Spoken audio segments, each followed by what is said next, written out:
I just want to show you this beautiful field. This is not rapeseed oil, it's not canola oil plants, it's dandelions.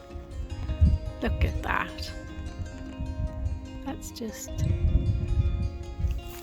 a field of fantastic dandelions. They've been really good this year, the dandelions. Yeah. Over there as well, up on the hill. So wonderful for wildlife and for people to just look at that and say, isn't it beautiful? So over the other side of that is Loch Bunny. Yep, we've got a lot of the wildflowers now are blooming. The spring gentians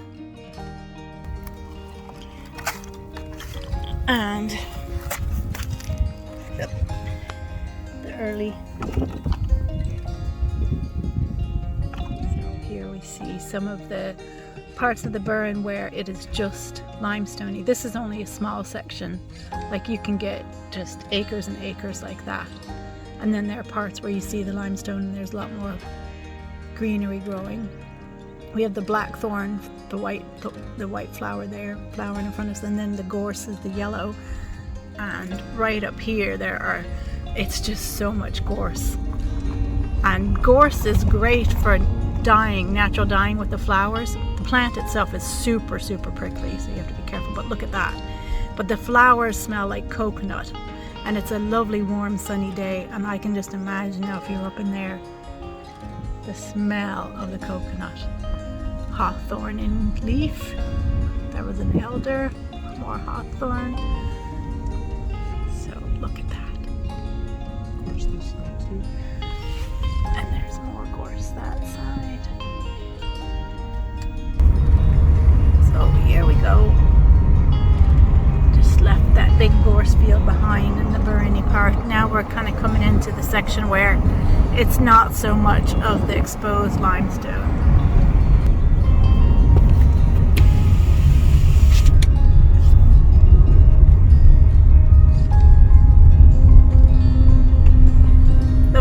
Green, this is the spring green really starting. Oh, so pretty. Hello. Look at this. So Tom has made the gravel pathway all the way around. That was there, but we have a little bit different gravel this time. It's not as attractive, but Michael brought us a tractor load, and it was a good value, and plus it'll tamp down all the way around. And what this is going to do is, well, first off, it's really bouncing the light around, which can be quite good in Ireland. Of course, April, the past two, this year and last year, April has been magnificent and dry. So Tom's just wetting down the gravel and planting. But the main thing for it is to discourage slugs, because we have so many slugs. So anyway, this is the other thing I'm not sure did you see, is this is the climbing frame Tom made for the peas and beans. So isn't that brilliant? It's really nice. So it's a permanent climbing frame. It's gonna live there. So we got good wood, and these are all, so that's some of our onions, and these are the new beds again Tom made this year. The natural dye garden, and this is all new this year. So we do the no dig method, so we put the cardboard and then we put the compost on top. So just the rest of that horseshoe needs to be done. But we've got the slug stop pathway on. A few things planted already.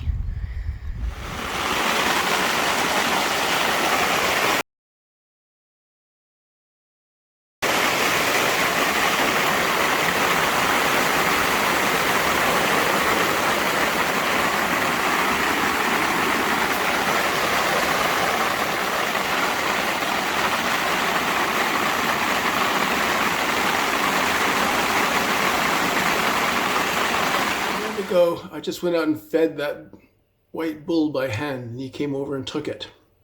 So I think we've created a bit of interest.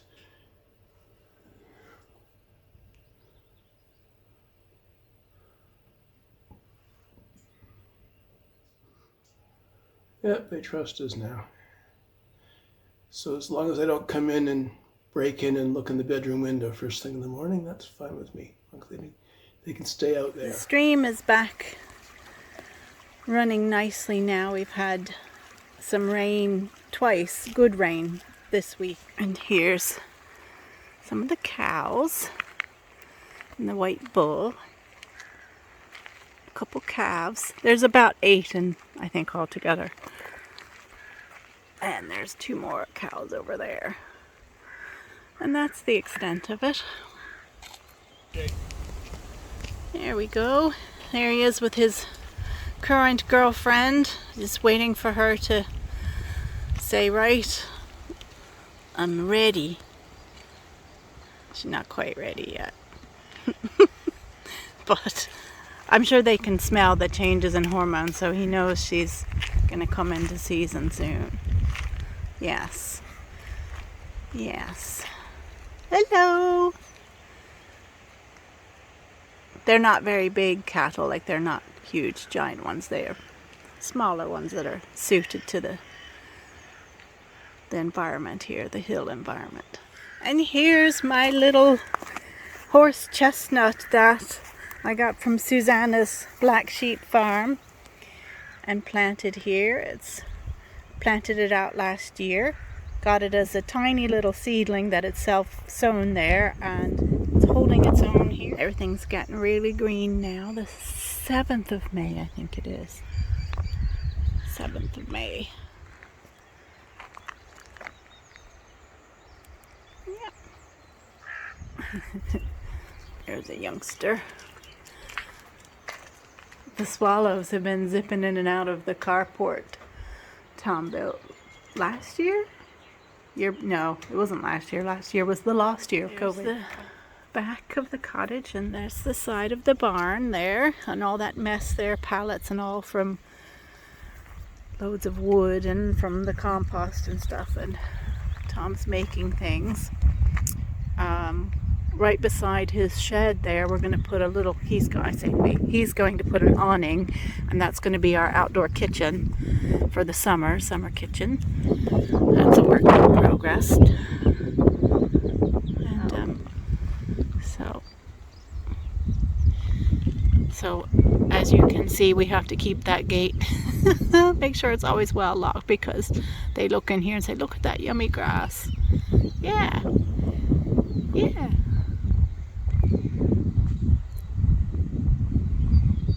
We don't want a visitation.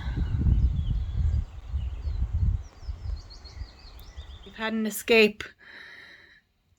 The cows are in our garden. There they go. That's good.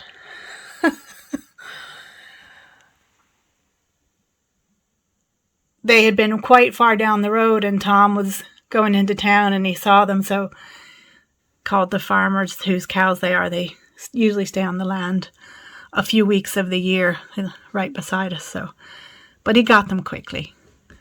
They didn't come around the garden and eat too much. I don't think they had a chance to eat anything. I literally just heard the moo, and then so they have to go on the laneway right next to. And of course, it's lashing rain, as it always seems to be when these things happen. It's just like the law. Here they come back down. I can't zoom in because I have the camera on anti-shake and it won't let me zoom. Anyways, there they come. So the bull is the white one. And there's the rest are mommies with a few babies. It's only a small amount. That, this is a nature area, and grazing the cattle every so often actually helps keep the habitat good for the hen harrier, which is very endangered. So they come just a couple couple weeks a year, often twice a year. And they get the benefit of all the good natural herbs and grasses that are native. And there's, just a few of them, so across all the land, so they don't put a lot of pressure on the land either. So here, along the old stone wall here, we have the frohans, which is the Irish word for bilberries. I can't get too close, but they're flowering there. So I keep saying I must try to get in here and get some of the berries before the wildlife does, because they love them as well. And there's some wild strawberries up here too. And here are some of the wild strawberries. Now there are two types. One that is called the Burren strawberry that doesn't really give you a nice strawberry, and the other regular wild one. And we have both here, and I can't remember the difference off the top of my head right now. But so there's one of them anyway, flowering. And you can see it's right along the road here. So what we're going to do is we're going to dig up one or two, there's loads, and just transplant them. Normally that's not something I would do, but because they're just going to grow out this way and get crushed, we will salvage some of them. And there's absolutely loads just scattered all the way down the laneway. And then also there's lots of violets as well, blooming wild violets. And this is just, they're everywhere around, but as we're walking down the lane, I thought I'd show you. Yeah, if I just turned around. there's lots of them on this side of the laneway here. Loads and loads. I hope you can hear me with the wind. And then we have the bugle is blooming as well now. I'm back here in the secret garden with my trusty dog, Mimi. Yeah, you. Say hello. Good girl. Yeah, I love you too. So, we're back here just having a look at this to make a little video back in the back of the barn. I've cleared this out. And I got this project on the go, just for fun, where I put this concrete base down last week, and I'm still feeling that because I did that in a wheelbarrow. And I just put those blocks there today just to space them out and to have a look. But what this is going to be eventually is a double chamber dry composting toilet. And I built a couple of these about 20 years ago, but I can't really go and show it to you. They're somewhere else. But they're still working. They're still fine. They don't smell. They're not disgusting. There's no flies. And if you build them right, they're fine. And rather than those electrical things that you can buy online and different things, which I don't think much of, this was based on plans that I saw for third world countries, for UNICEF. And you need to build something that works, it's easy to make, easy to maintain, and isn't going to be polluting or dangerous. So basically all this is double chambered, and it's going to be 4 blocks high. So it'll be about so high, and there'll be a little house on top of some sort. And you'll use one side, and then when that's filled up, take a couple of years, and you just mix it with, just sprinkle a little bit of wood ashes on top after, when you're done. And when that's filled up, you close it up and you use the other side. And by the time that's filled up, the first side is basically with aerobic bacteria, because there'll be ventilation. The aerobic bacteria will break it down to be hardly anything. And non-smelly, it's no flies, it's very, very good. So that's the idea. So as I do the project, I'll show little videos showing how it comes along. But that's the idea. That's what I'm hoping to do in the next month or two.